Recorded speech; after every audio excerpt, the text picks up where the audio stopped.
Between the Chapters Book Club. Admin LJ here once again with another one of our super exciting live Q&As. I don't need to keep saying this every time, but I feel like I have to. You guys know how much I love doing these with you. I'm so happy every time readers come and join us, every time we have these special guests come and join us. This is what makes this book club so much fun and so awesome. So thank you guys for always coming through and giving us great questions, coming and hanging out with us. It's always so much fun. So you guys really make this a really great part of my week. I'm going to try to stop saying the word fun so many times so close together.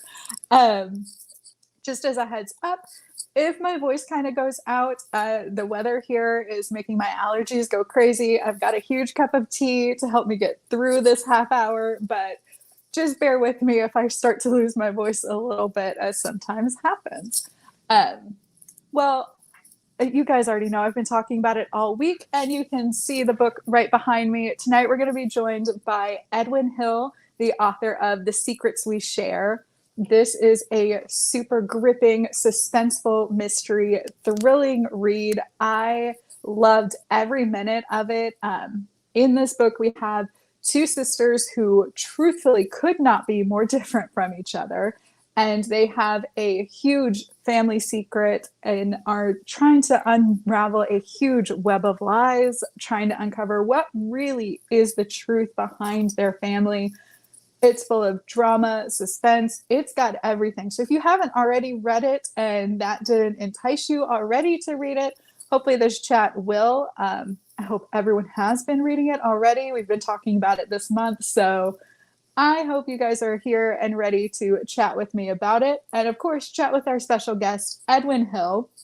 Edwin Hill is an award-winning author. He is an Agatha Award finalist author. He has written multiple suspense novels, the Hester Thursby mystery series, which is also an awesome series. Hint if you haven't read them yet. So I'm really looking forward to this conversation. So please join me in welcoming Edwin on the screen, and we will get our chat started. Hey, hi, Edwin. How you doing? Good. How are you? Thanks for having me. Absolutely. Thank you so much for spending an evening with us on a Thursday. I don't know if we can call it a thrilling Thursday. If that's a little cheesy, it might be, but it's still true. So I've already kind of blabbed on a bit about how excited I am about this, but I would love for readers to get to hear a little bit more about The Secrets We Share and about you in your own words. So will you please introduce yourself and your newest book with us? Sure. So my name's Edwin Hill. Thanks everyone for coming today. It's really special to be able to spend some time with you. This is my fourth book. Here it is. It's right behind Lauren as well. It's called The Secrets We Share. And it's my first standalone book. It's about well, as Lauren said, it's about two sisters. They have a very deep, dark secret from their childhood. And it happens in the first chapter, so I can give it away. One of them finds their father dead in the woods behind their house. And then it flashes, so that happens when they're kids, and it flashes forward 25 years, and they're adults now. And they both have held on to things that they think they know about the death of their father. And they've held them very close because they think that they're protecting people. And so the story really is about, it's really about how secrets sort of can infuse an entire family. But at the same time, in the present day, there's a murder that happens when a 12-year-old girl goes into an abandoned factory near her house. She's dared to go into the abandoned factory by a friend of hers at school. And when she goes in there, she finds a dead body. And turns out that one of the sisters from the beginning of the book is now a police detective. So she's called in to investigate this crime. Her sister, the other girl from the beginning of the novel from 25 years ago, is now a blogger. She runs a baking blog, and she's on the cusp of success, which is one of my favorite things to explore. Excuse me. Yes. So she's on the cusp of success. She's run this baking blog for many years. It's just started to be successful. And she has a big cookbook that's about to come out the very next week. The publishers put a lot of money behind it. They're expecting it to be successful. And she doesn't need her past to come back and get her. Mm-hmm. That's very true, because not all publicity is good publicity. Don't let anyone tell you otherwise. People just have to say that now at the start of this chat. Thank you so much for diving a little bit deeper into the book. I do have readers already saying how excited they are for this chat, excited about the book. Readers, just as a reminder, as always, if you leave us a question during this half hour, so before 6:30 p.m., you'll be entered to win a flash giveaway. So not only will we talk about your question on air, but you could win a book. So give us some fun questions to talk about. But first, I'll ask one of my questions. I am curious because both Natalie and Glenn, the two sisters, are very different from each other. I mean, they're very clearly sisters. They very clearly get along. You understand their dynamic pretty quickly throughout the book. But I'm curious to know, like, with them being so different from each other, was there one of the girls that you could see more of yourself or your own personality or more connected to than the other?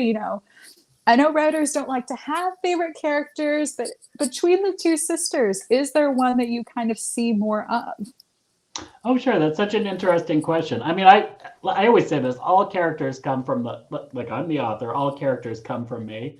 Right. So they're all like a little bit, derived from me in some way, even like the really horrible ones. Right. So I would say they're very interesting because they are complete opposites. Natalie's sort of a loner, an introvert. Glenn is a big extrovert, or at least she's a practicing extrovert. Right. And I really what I was doing with this is exploring how each of them dealt with holding this secret and how they sort of internalized it into their lives. So Natalie took the secret and she retreated into herself. She spent her whole life retreating into herself, whereas Glenn took that secret and she lived her entire life outside. So she just kind of turned her back on the secret that she had. And I would say that I'm a practicing extrovert because I'm actually an introvert. But if I go out to I was just at Malice this last week, and I knew how to work the room, but it exhausted me at the same time. So I would say knowing how to work the room is Glenn, and being exhausted afterward is Natalie. I have to say I've never considered the term a practicing extrovert. That rings very true over here as well. It's something that, like, to succeed in business, you have to be able to pull some things out. And so I don't know if I coined that expression myself or if someone gave it to me, but that's what I always called myself. Well, I'm gonna give you the props for it during our chat. Thank you. So you mentioned something kind of at the start of your answer that has me really curious. So you talked about how even the dark characters do, you were the author, they do come from you. So how do you put yourself in that headspace to write, a killer character and a dark character? Does that ever become a struggle for you? No, I mean, with all of my antagonists, I try to make them very everyone is the hero of their own story. So even with an antagonist, you want to explore, like, why are they making the choices that they're making, and how do they justify the choices that they're making? And that, for me, that's always really kind of interesting to look at. I think everyone has made a mistake in their life, and had to find a way to recover from that mistake. Hopefully, most of us haven't murdered anyone. To say that's a step above an ordinary mistake, I think. That's right. But I think it's kind of interesting when you are writing about murderers or about people who make very large mistakes, which is what you're doing in the type of book that I write. The central question that I always ask is, how does this person continue to live with themselves? Because I think all people are inherently good, even ones who make terrible mistakes. And so that's one of the things that I always want to look at as I'm writing. I love that. And I love that that's the perspective when you go into these books, because these are pretty, there are dark moments in your books. So that's a really interesting perspective that I wouldn't have thought of as, on the other side of things.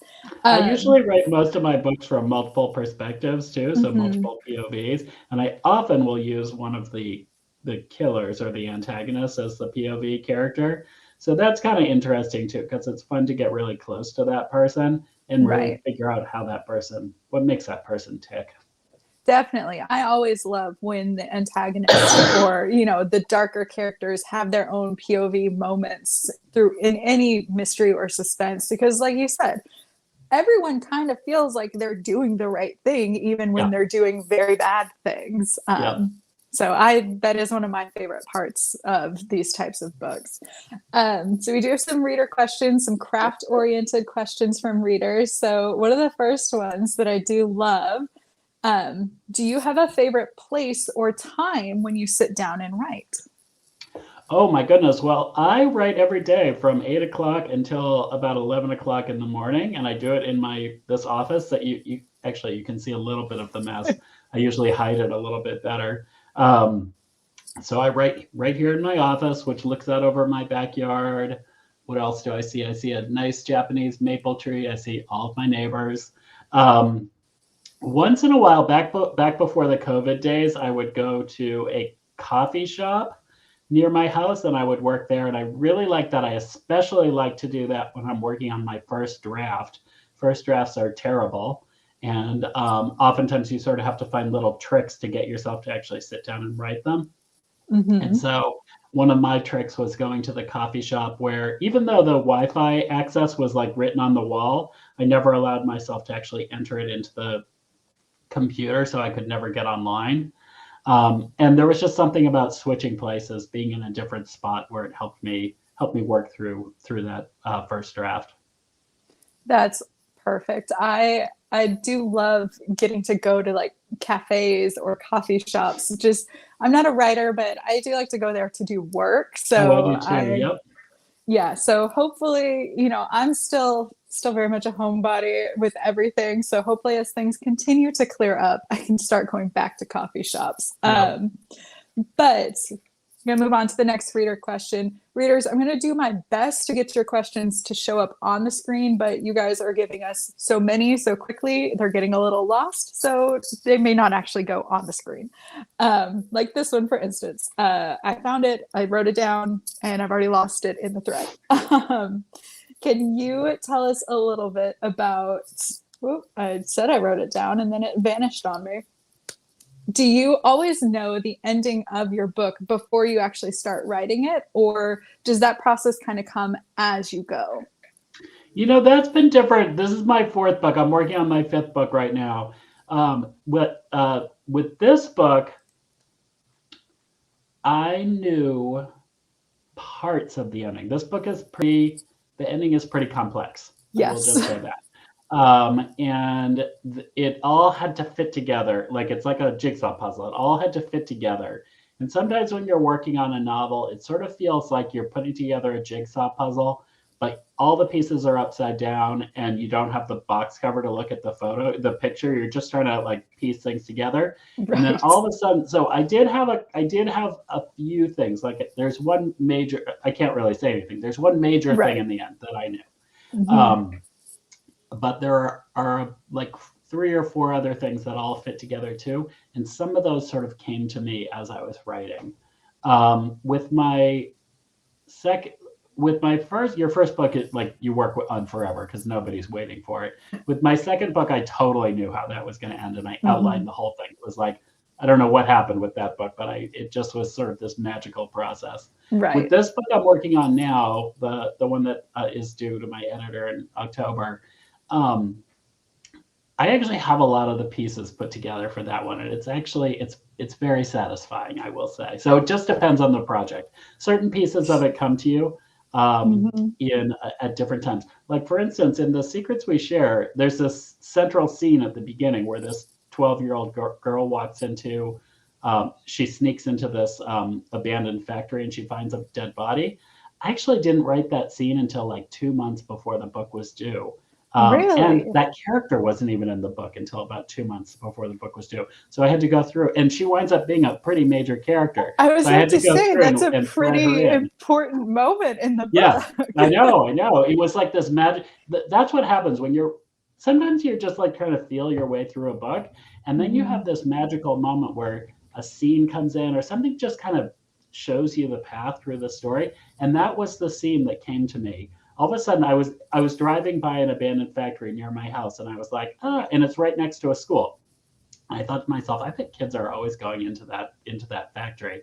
And I was like, what if someone went into that factory? What would they find? And then I was like, oh, they could go in and find a dead body. And then all of a sudden, the story just kind of, I don't know, it found its way for me. It was great. That's awesome. I'm still reeling over the fact that that was such a last minute addition because it fits seamlessly. Thank Um, you. I'm also trying not to crack up because we just got a question that I'm going to jump to the top of the pile. I was going to stay on crafting for a bit, but this one truly has me laughing. When it comes to killing off a character or something bad happening to a character, do you ever use names of people who have made you angry or wronged you in the past? I'll tell you a funny story about names. In my first book, there is a character. So in my first book, there's a character who has a very distinct name, Yes. and I chose that name because I had heard of someone with that name, and I wrote the book, and it was going through the publishing process. Then I Mm-hmm. became friends with that person, Oh no. and the book was published with that character with that name. So now I'm very, very careful not to use names of people I know. Obviously, I mean Okay. not very distinctive names. You can use names like Lisa or Right. Jen or whatever, but very distinctive names I do try to stay away from. I will say, you can always use Lauren. My name has been in so many books. It is the world's most versatile name. Um, I've been everything from villains to dead bodies at this Nice, point in nice. life. I don't think I've had a Lauren yet. I've had a Laura, I know that, but Well, I don't think I've had see, a Lauren. I'm just saying I'm more than willing to show up in your next book, Very good. but just throwing that out there. But not a bad way to come up with some character names in the future. I like where this person's head is at. If someone makes you really angry, just kind of throw them in there, and oh, now they're a dead body. That seems very cathartic to me. All right, so moving on. I I love that. I was going to ask this too, so I'm glad someone else asked. What type of research did you have to do for this book, if any? I purposely cut back on the research on this book because it was my pandemic book. I signed the Mm. contract for this novel in March of 2020. And so originally the book was going to be set in New Hampshire. It was a totally different plot. It was going to be set in New Mm-hmm. Hampshire, and it took place at a for-profit, no, at a private, an elite private school. But like in that time in 2020, you couldn't even leave the state. So I couldn't go and, I planned to go to a campus and, Right. like go interview some people and stuff, but I couldn't do any of that. So I kept cutting back. So I actually set the story in Boston where I live and in the neighborhood of Boston where I live, just so I could use the local streets and stuff like that. Right. Um, and it just made my life easier for this book. In general, I usually set books in New England, but I like to set them all over New England, and I'll go to, which gives me an excuse to go visit the place. Right. Like my second book, which is called The Missing Ones, Mm-hmm. that is set on an island off the coast of Maine. I made it a fictional island in the book, but it's based on a little island called Monhegan Island, which is about 8 miles off the coast of Boothbay Harbor. And it's a really fun place. There are no cars there. It's like a little old artist community. So that's the kind of research that I love to do. Fun research. As I say, please, I will come along on the next research trip and I'll Yes, document it for you. Let's yes. go. That My sounds books like a do lot have of some fun. police procedure in them too. And so Mhm. I have an advanced degree in Law and Order. I've watched every single episode of Law and Order. So I always Right. just what I do is I write the police procedure based on what I think I know from having watched that, and then I actually have a cop who reads it for me to tell me what I got wrong. So that's always useful too. I'm curious how often they have to say that 80% of it is wrong. They don't get it's not 80%, but I will say Okay. I do get most of it right, but the things I get wrong are like laughable. So and I'm always so grateful when he's like, this you gotta change, or you Right. gotta adjust this here and there. I love that. All right, so gonna move on down to the next reader question. Again, we're gonna kind of go curveball on this one. So for a little side trip, one reader is wondering, are you a dog or cat person or no animal person? Oh, I'm an all animal person. I love all Even animals. better. And if you, all of my books feature animals in supporting roles, but Right. there are lots of animals in my books. In this one, the main animals are a terrier named Rowdy, who plays a little bit of a role, and then there's a German Shepherd mix named George. In my series, my Hester Thursby series, there is a fan favorite is a Basset Hound mix named Waffles. I just love the names of all of the dogs. And Yes. I mean, that definitely makes me want to get a dog just to name it Waffles, because that's perfect. My third book is called Watch Her. That's the Mhm. third book in the Hester Thursby series, and there are actually 7 named animals in that book. There are 6 dogs and 1 iguana. What could be more fun?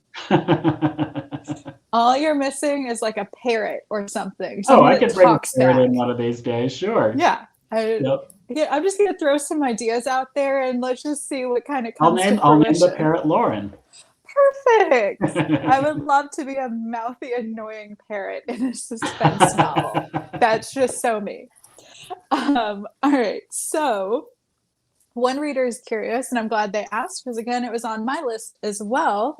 You know, like you said, this one is a standalone novel. You also have the Hester Thursby series, which is a mystery series of novels. So, do you enjoy writing a series more, or did you find that you really enjoyed writing a standalone? Oh, I like both. I mean, so Mhm. when you write a series, one of the fun things about it is that you have this set of characters that you return to over and over again, Right. and they can grow over time. So like Hester has a partner named Morgan. Their relationship evolved over 3 books, and it was really Mhm. fun to sort of plan out over the 3 books what they were going to be, where they were going to be at the end of the 3 books. Um, One of the drawbacks of a series is that you're always with these same characters, right? So Mhm. like, you always have to protect your core cast. So like, people aren't going to like me if I kill off Morgan, Right. No. or if anything happens to Hester. So you have to protect your core cast. And the other thing, like with a series, a Hester Thursby book is what it is. I mean, like anyone who reads the series, they want a book that's similar to the other ones in the series. Right. The nice thing about us, and which is fun too, because you're sort of creating this thing that has life beyond the single book that you're working on. But with a series, it's really fun because you can change up the tone a little bit. Anyone is fair game. Anyone can be good. Anyone can be bad. You can kill off anyone you want to kill off. You can really surprise your readers. So that was really Right. fun to do. So I was really excited to jump into the world of a standalone. The next book I'm working on is also a standalone, and then I may go back to Hester Thursday after that. Nice. I like that. I do always love the kind of, okay, what's going to happen in a standalone. All of our readers know I'm a big romance reader, so going into those books, I always know, okay, my 2, they're going to stay, they're not going anywhere. But Yep. then when I read these mystery and suspense novels, I always get very nervous because anything could happen. Always gets me a little on edge, but that's okay. So I love that. All right, so we have just a couple minutes left. I'm going to try to get through a couple more questions while we've got you. Let's see. Love this one. Do you have a book that you've read recently that you would recommend to readers, or that you're really looking forward to getting to pick up soon to read? Oh, sure. Gosh, I have read It's a hard so many question. good books. recently. I have a couple. I have one. This one was, the book, just to do a Kensington one. I really Perfect. loved Charlie Donnelly's book, latest book, 20 Years Later. Yes. Um, I was going to try to pull it off my shelf, but it's definitely hidden somewhere. this one is really good. It's called Under Lock and Skeleton Key. It's by Gigi Pandian. It's a Pandian, sorry. It is if you liked if you liked Nancy Drew, Hardy Boys, Three Investigators, it's like one of those stories, but for adults. It's about this woman who builds secret staircases. That's like her job. Um, what else have I liked recently? Gosh, I've read so many good books recently. This one, I can't find it. Where is it? But this one was from last year, but I really liked it anyway. It's called Down a Dark River by Karen Ooh. Oden. It's set in London in the 19th century. It's about this cop who works the beat on the Thames, and it's a little dark. There's a serial killer out there. And anyway, it was just really good. That was the first in a series, and the second one I think is coming out in a month or so. But anyway, that was Karen Oden, Down a Dark River. Awesome. So it sounds like you're definitely, not only do you write mystery, thriller, suspense novels, but that's what you like to read too. Are there other genres that you enjoy reading? Oh, sure. I like to read literary literary Mhm. fiction. I will read some non. I like to read true crime Mhm. a lot, just because it's so like you can't believe the things people do. Right. Um, it's like truth is stranger than fiction. Yes. Um, and then I'll read nonfiction here and there, but I have to say most of the time I read crime fiction. Awesome. Well, this reader question is pretty on par with that question as well. Do you ever find it hard to read other mystery and thrillers while you're writing your own mystery thriller? No, I find it really inspirational actually, and I read a lot. I read like 60, 70 books a year. Um, Nice. so I find it really inspirational. I don't worry about the books sort of influencing my writing because by the time I've by the time they could have influenced me, like I'm Mhm. already on to like another book. So like I'll Right. have forgotten whatever it was that would have influenced me. But Mhm. I find other writing just so inspirational. That's awesome. I love that.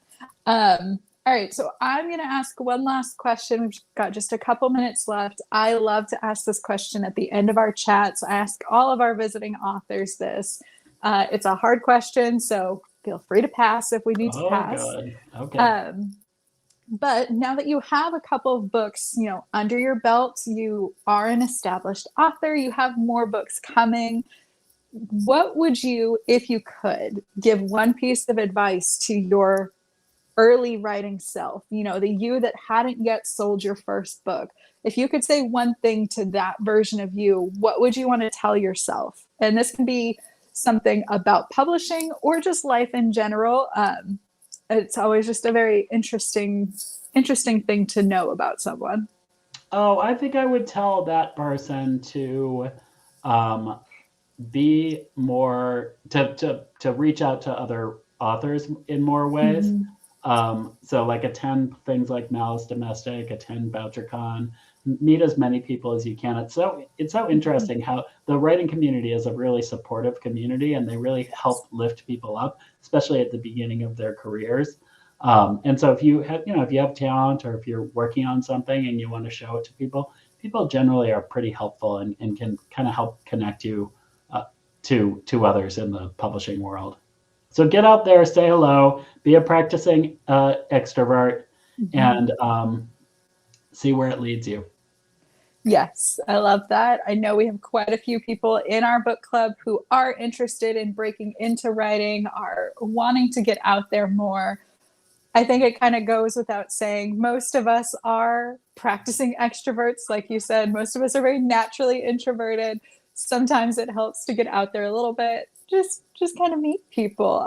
We've had previous authors say the same thing of, get your tribe, get people in your corner. It's, you know, we're nice people, most of Yeah, us. that's exactly right. Well, Thank you so much, Edwin. This was a really fun conversation. Readers, you guys had some really fun comments and questions for us. So thank you for being a part of our chat. I had a great time, and I hope everyone else did too. Oh, thanks everyone for coming. I really appreciate it. And like I said at the start, if you haven't yet, please go check out The Secrets We Share by Edwin Hill. It's a really fun book. You're going to love it. And once you finish that, you can go check out the Hester Thursby series. So you've got plenty of books to go read. Well, I'll quit yammering on for the evening. So again, thank you to all of our readers, and thank you, Edwin. Thank you.